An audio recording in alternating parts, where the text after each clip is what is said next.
Alright, hello, citizens of the Nigerverse. It's Niger here once again. They say you don't get a second chance to make a good first impression, and one place where that's very much the case is in the world of pro wrestling, especially in the WWE. It feels like, hey, how someone is presented, usually within their first year or so, or first couple years in some cases, oftentimes can dictate the rest of their career, whether good or bad. Now, sometimes there's been some big turnarounds and people you didn't think would be as successful based off of their initial debut and everything. And that gets turned around. But sometimes the first impression is the best impression. And today I have two cases that we're going to compare. So I want to ask you all, who had the better rookie year in WWE?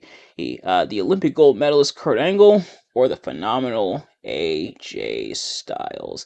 Now, in a lot of ways, these two had very similar rookie years, in which case, I mean, both rookie years were relatively successful, and they would go on to both have a lot of success in the WWE, becoming multiple time world champions, holding gold, and becoming major staples of their respective eras in WWE. But whose rookie year was the best? Let's find out. So the way I've done this is it. I've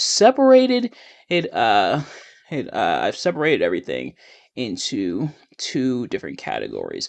That being the debut itself, or even those first couple months or so, and then the major achievements they had within their first year in WWE. And this is going to get very interesting.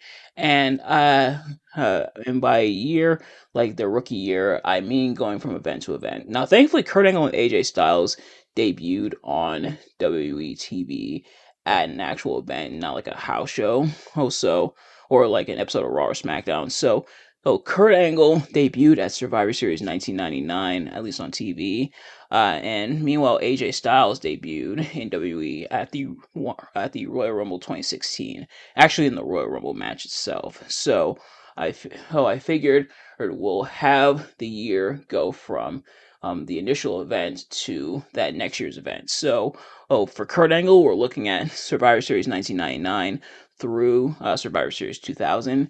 And for AJ Styles, we're looking at Royal Rumble 2016 through Royal Rumble 2017. So, starting with Kurt Angle, he debuted, like I just mentioned, he debuted on TV at Survivor Series 1999. Now, he did wrestle a couple dark matches here and there and would appear at like some house shows, but he made his television debut at Survivor Series 1999. And in his debut and in those like first couple months and really throughout the rest of his career, but we're specifically looking at his essentially his beginning.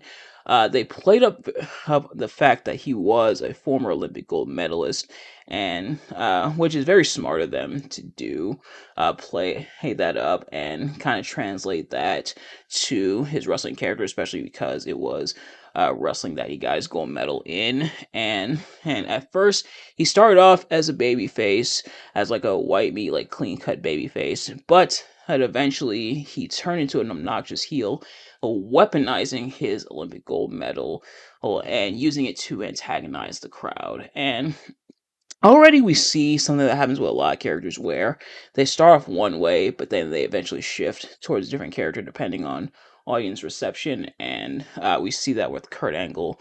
And he had an undefeated streak. So he went undefeated for quite some time, up until losing to Taz at the 2000 Royal Rumble event. Meanwhile, AJ Styles, he debuted in WWE at the 2016 Royal Rumble. However, AJ does have a bit of an edge over Kurt Angle when it comes to this. So, Kurt Angle was as Olympic gold medalist in like more so freestyle, like amateur wrestling and everything. So he wasn't really in the world of pro wrestling. And it's also funny that we're talking about these two, considering they faced off against each other in TNA. But Kurt Angle wasn't really into pro wrestling. At first, he didn't want to get into pro wrestling. He had his reservations about it, was kind of exacerbated because of High Incident in 1997. But eventually, he decided to give it a chance. He didn't want to take losses at first, but he realized he was being kind of I don't know about dumb, but kind of obnoxious. Well, dumb in a lot of ways. He called himself that. But but meanwhile, AJ Styles had the edge because he had been wrestling in several different companies throughout the years up to that point. He found a lot of success in places like TNA, which is where I first learned about him, as well as Ring of Honor, New Japan, etc. So AJ very much an established veteran at this point. And of course, Kurt Angle and AJ Styles would meet in TNA. They would face off a few times in TNA. And one of his big feuds, one of his big first feuds, was kind of the feud that he had with Chris Jericho leading into WrestleMania, which he ended up losing. Uh, but hey, I guess you can't win them all. Now that the debuts are out of the way, though, it's time to get into major achievements. What were they able to achieve within their rookie years in WWE/WWF in Kurt Angle's case?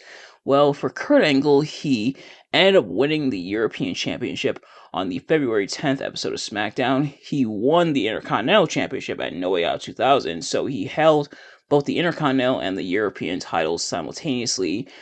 He became the Eurocontinental champion until the triple threat between himself, Chris Jericho, and Chris Benoit at WrestleMania 2000.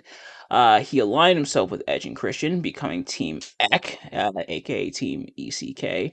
He won the 2000 King of the Ring, which it's just funny that his King of the Ring Titantron is the one that ended up making it into WWF SmackDown 2 Know Your Role on the PlayStation 1, which I actually did not have growing up. I had the first SmackDown, but not SmackDown 2.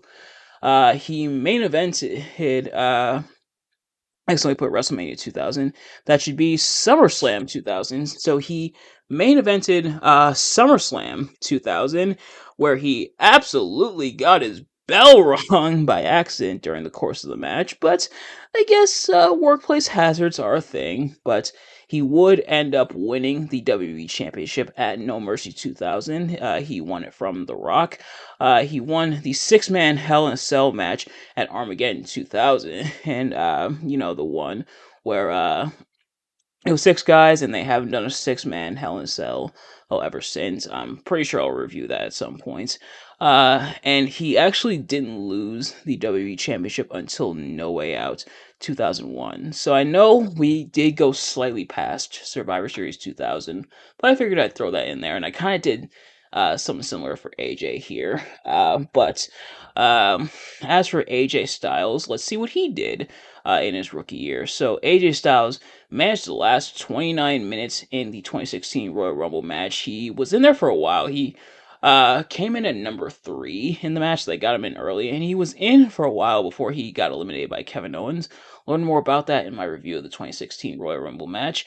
He had a feud with Chris Jericho, but they did form a tag team, a very short-lived tag team, which a lot of people felt should have been longer, in the form of Y2AJ, and they even got a win over the New Day, which I know I haven't talked about it publicly yet here on the channel, but man, I'm gonna miss the New Day. Hey, damn you, TKO. But here's hoping the New Day find success wherever their next venture is. If it is AEW, can't wait. But man, RIP New Day. But he ended up having 2 WWE Championship matches. Now, he did lose at WrestleMania to Chris Jericho, as I mentioned, but he did have 2 WWE Championship matches against Roman Reigns at Payback and Extreme Rules. That should be actually put Fastlane, but at Payback and Extreme Rules 2016, which is pretty big to face like one of the top guys and the WWE champion at not one but 2 events. he eventually turned heel, and had a he formed a team. He formed, or I guess he joined the club, not the Bullet Club, just the club, with Luke Gallows and Carl Anderson, and he feuded with John Cena, and they indeed made good on their mission to beat up John Cena, because even though they lost at Battleground to John Cena, Enzo, and Cass, uh, or I should say John Cena, Enzo Amore, and Big Cass. Remember when they got a push? Pepperidge Farm remembers, but they did lose at Battleground 2016, but they made good because AJ Styles ended up beating John Cena at SummerSlam 2016. Now, getting a win over John Cena at this time, yeah, Super Cena wasn't quite as super as he used to be, but that was still a pretty big deal. So he got a win over John Cena at SummerSlam. He ended up winning the WWE Championship from Dean Ambrose at Backlash 2016, and he pretty much held it for the rest of 2016. And I didn't put this here, but I guess I'll mention it. He was a big staple of SmackDown Live. So this was around when they did the brand split, when they brought back the brand split. Dean Ambrose had taken the WWE Championship to SmackDown, um, but eventually AJ took it off of him, and AJ was one of the big focal points of SmackDown. He called SmackDown the house that AJ Styles built, and it very much seemed so. He did eventually drop the WWE Championship to John Cena at the Royal Rumble 2017. So technically, because the 2016 Royal Rumble match had the WWE Championship on the line, that technically means that not Roman Reigns, that technically means AJ Styles had two WWE Championship matches, both as challenger and champion, at back-to-back Royal Rumbles, which is pretty crazy. And I went a little further with Kurt than a year, so I figured I would do it with AJ. He would win the United States Championship in 2017, but then he would also win the WWE Championship, and this is when he held it for over a year, eventually dropping it to Daniel Bryan in 2018. Uh, so with all that out of the way, who in fact did have the better rookie year?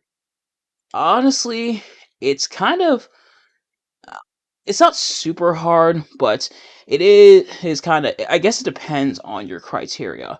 On one hand, Kurt Angle cleaned up and won a lot of championships, won King of the Ring. Definitely, he had a very fast rise to the main event, winning championships and becoming a very major part. A lot of people consider it to be the best rookie year in WWE history, but AJ Styles, I would say, had a pretty solid rookie year. Yeah, he lost here and there, but he was feuding with some top guys, even got some wins over some top guys. Um, he won the WWE Championship, ended up being a two-time WWE champion, but was a major part of a brand, and he made his big debut. And AJ does have, again, like I mentioned earlier, he does have that edge of no pun intended to edge, but that he does have the edge of already being a major established star. And for a lot of people, well, this was the sign that, okay, so not everybody from TNA gets buried as soon as or from other promotions gets buried as soon as they come in. Like, hey, for AJ, it definitely felt hell, and it probably also helps that I watched the rise of AJ Styles. Like, Kurt Angle, when he was making his rise, um, I wasn't, at first I wasn't born yet, but then I was born in September of 2000, and I was still a baby, so I had no memories of Kurt Angle, well, and his rise to the main event scene. But I did watch AJ's rise in real time, and I remember how big a deal he was treated. Like, it felt like that was one of the other stars from a different company that they really wanted to make look good and everything. And like I said, both these guys would go on to have very successful careers. Kurt Angle officially retired in 2019. Meanwhile, AJ Styles retired this year. Um, but in terms of who I think had the better rookie year, if you're going based off of pure statistics, I guess you can go with Kurt Angle. But I think both guys had really awesome rookie years in their own right for two kind of different reasons. For Kurt, it was winning championships, becoming super decorated, main eventing pay-per-views. But for AJ, it was mainly who he feuding with a lot of top guys, eventually winning the WWE Championship. He faced two members of the Shield, which is crazy, within the same year. But for AJ, it was definitely about how he was positioned as well on the card and everything. But that being said, that is going to do it for this discussion video. Thank you all so much for watching. I hope you enjoyed. If you did, please do me a favor, like, comment, subscribe, share with your friends, and turn on those post notifications so you know every single time I upload a video so you never, ever, ever miss an upload.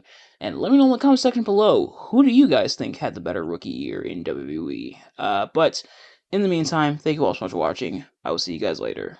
Peace.